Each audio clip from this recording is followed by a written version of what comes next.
Hi everyone, I'm Syakira. And I'm Kayla. So we just finished our Cambridge examination last November, and we're here to give advices to social Cambridge students in Manpat based on our experience. In this video, we interview our juniors to know how prepared they are for facing the exam and also interview our teachers to give us some insights. So here are a few steps that you need.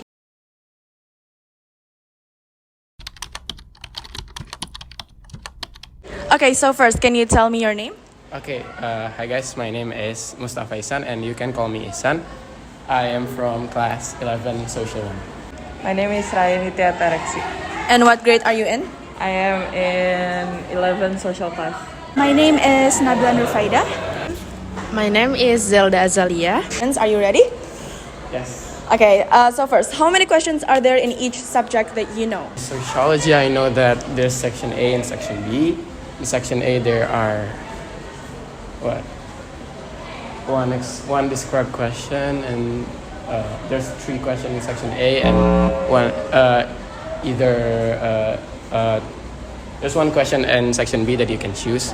And economy, it's usually, I think, 25 multiple choice, and then 1 essay. Okay, so for sociology, there is 6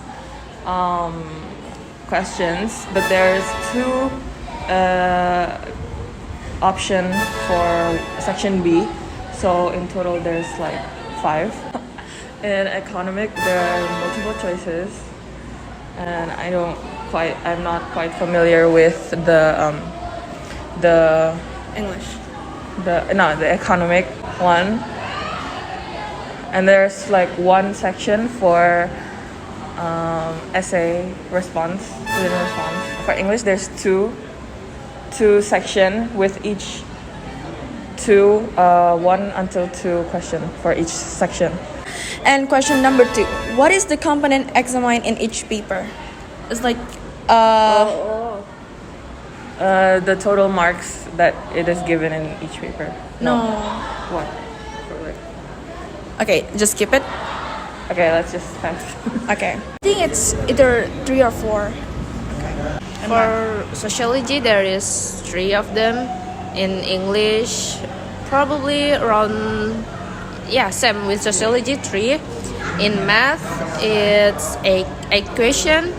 And then in economic, there is around 40 question. So the next question is, what is the component examined in each paper?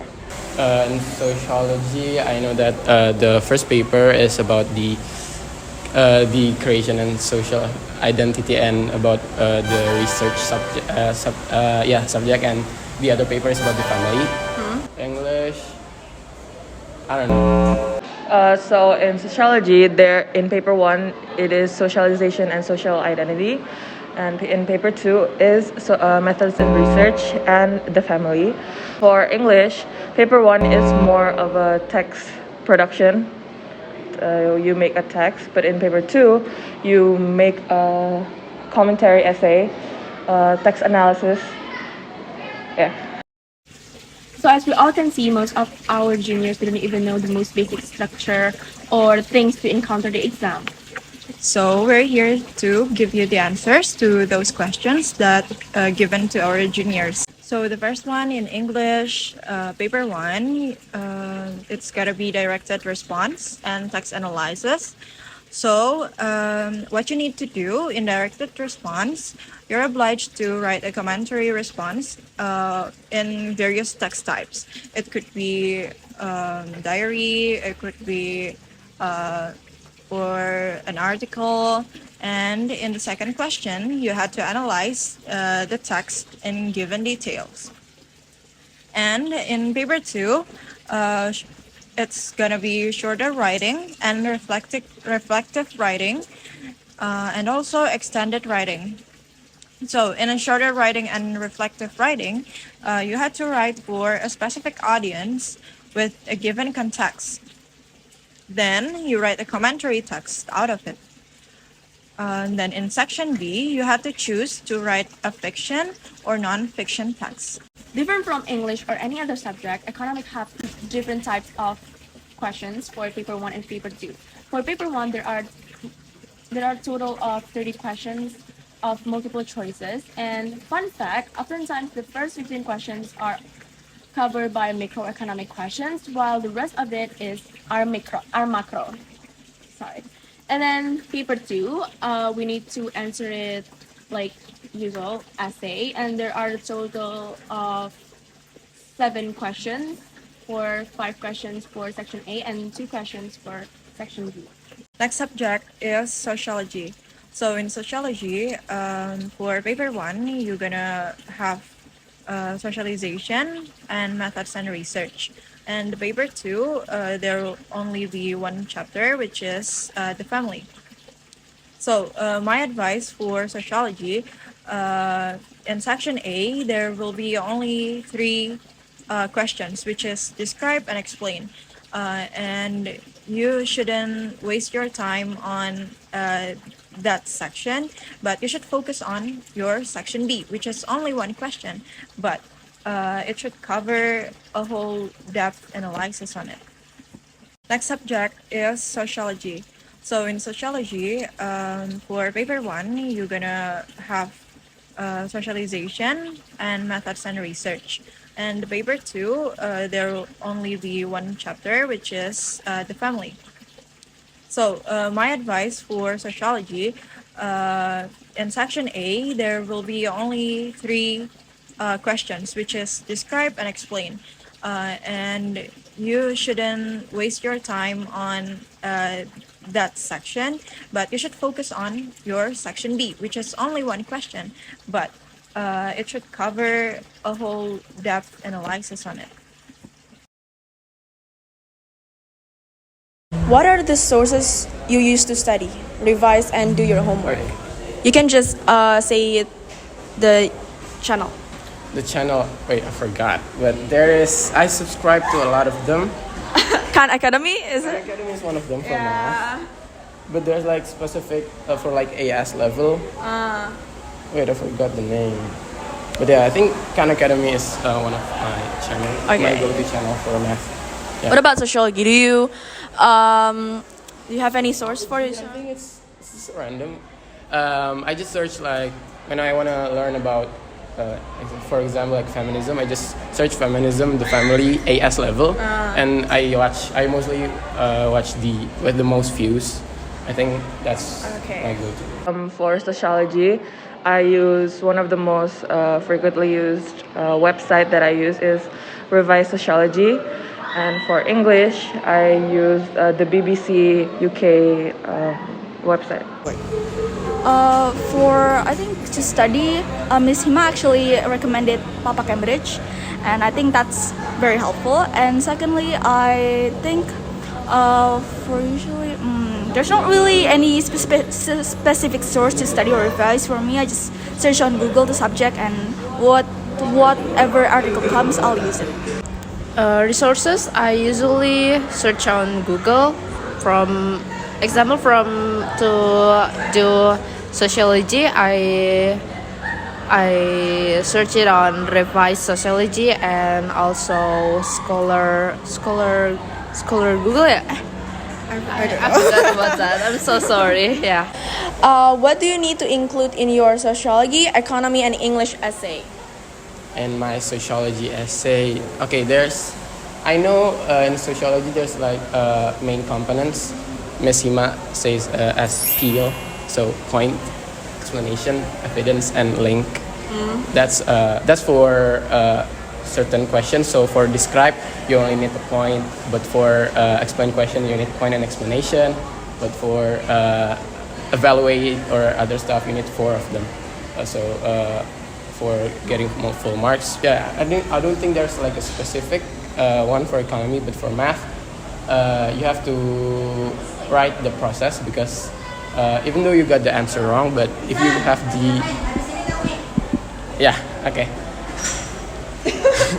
Okay, so in general, in all essay, you should have a point, explanation, evidence, and link back to the point that you made.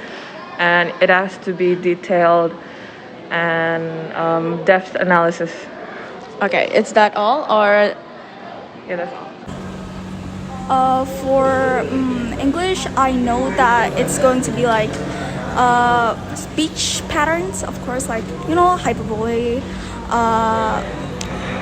metaphor, and all of the basic stuff that we learn in the 10th grade now.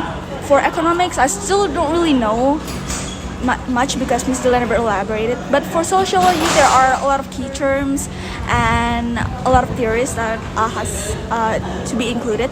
But it all depends on the question.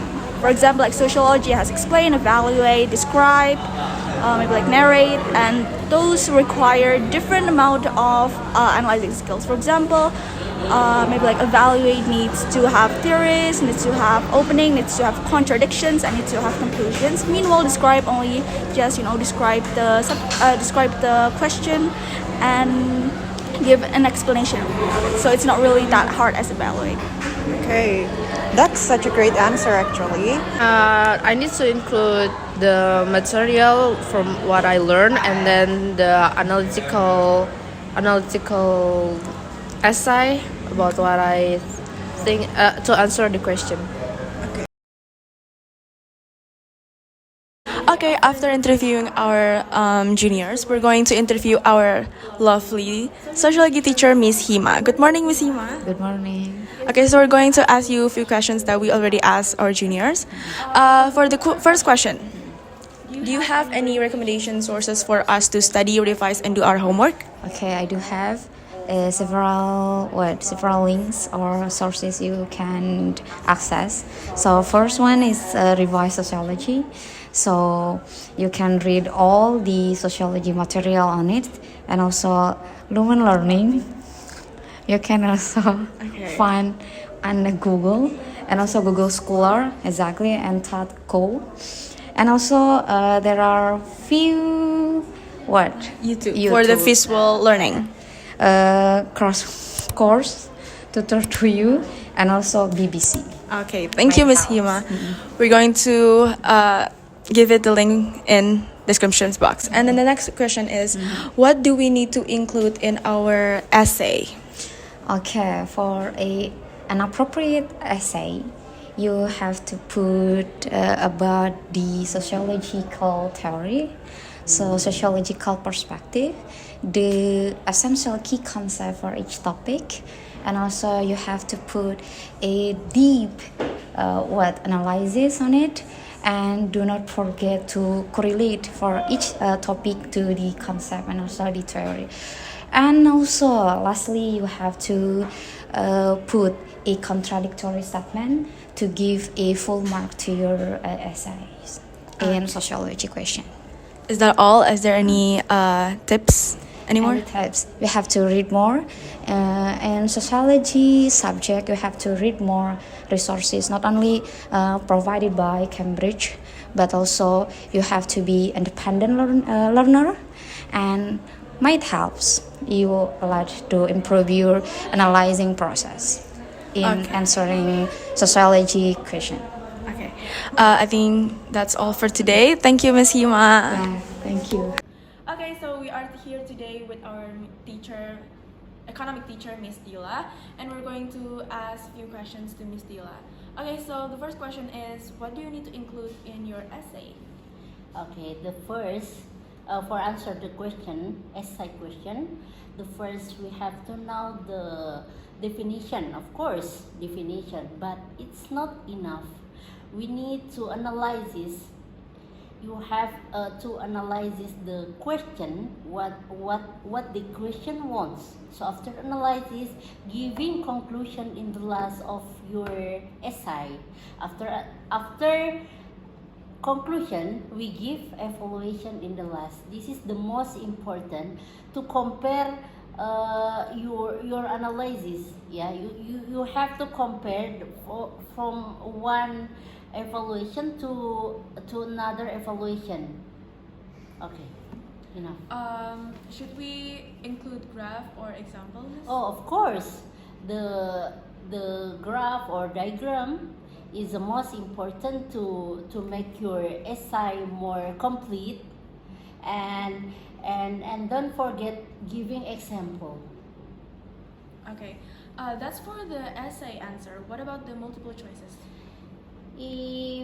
If multiple choice question, because there is we compare the A, B, C, and D, so we should think that what the question wants, what is the best choices, the best choice.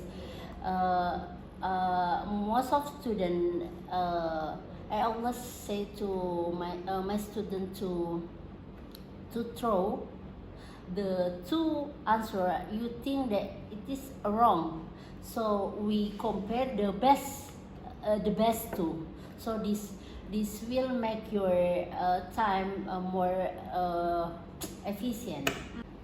Okay, and for the next question, do you have any recommendation sources for us to study?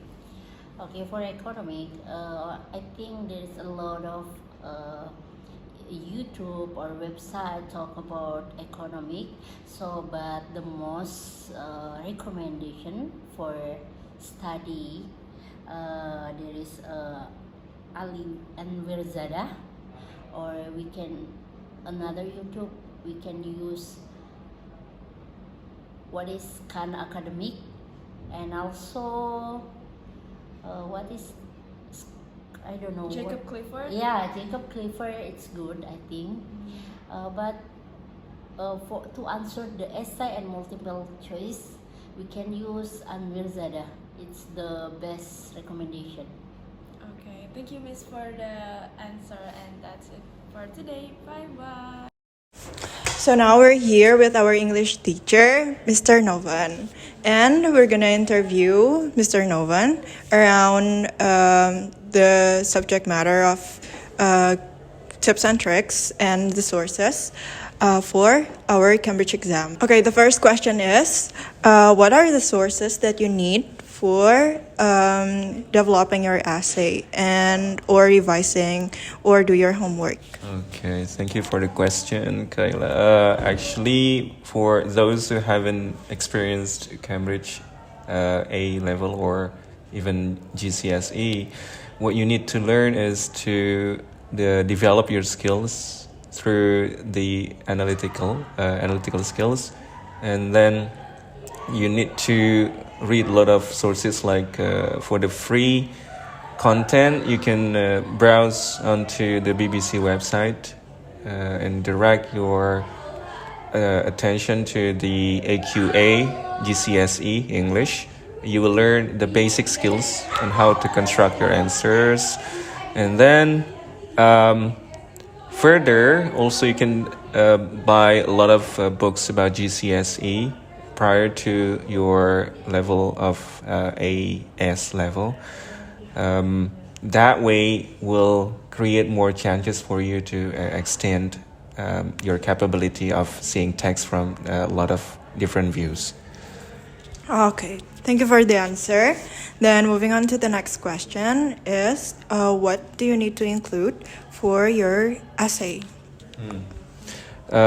First thing first, if we're talking about the paper one, you need to learn how to see text, how to write a text from the PE structure, point, evidence, explanation.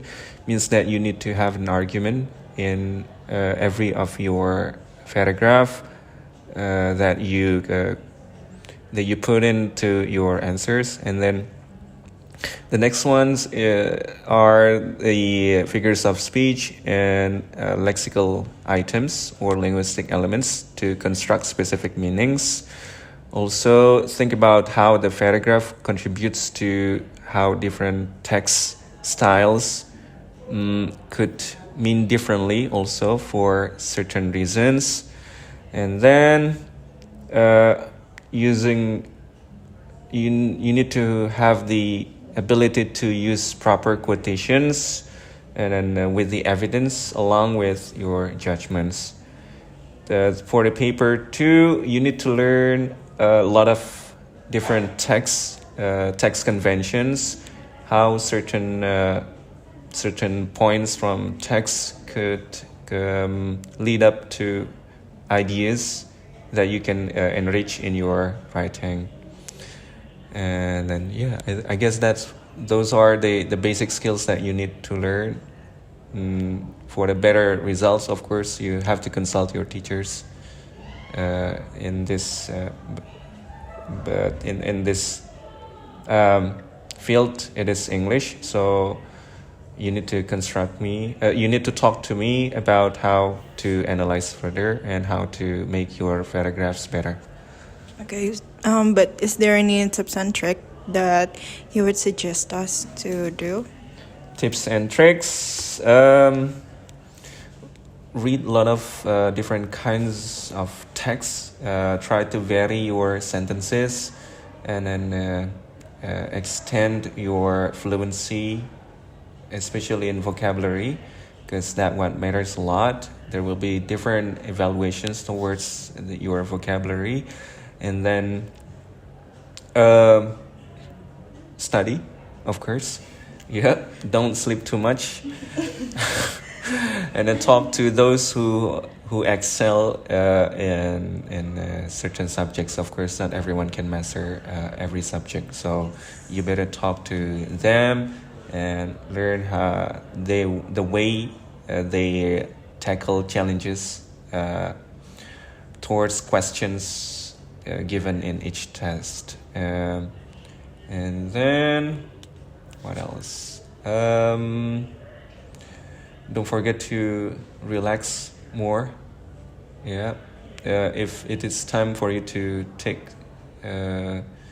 leisure time, then you have to do it, because also your mental health matters.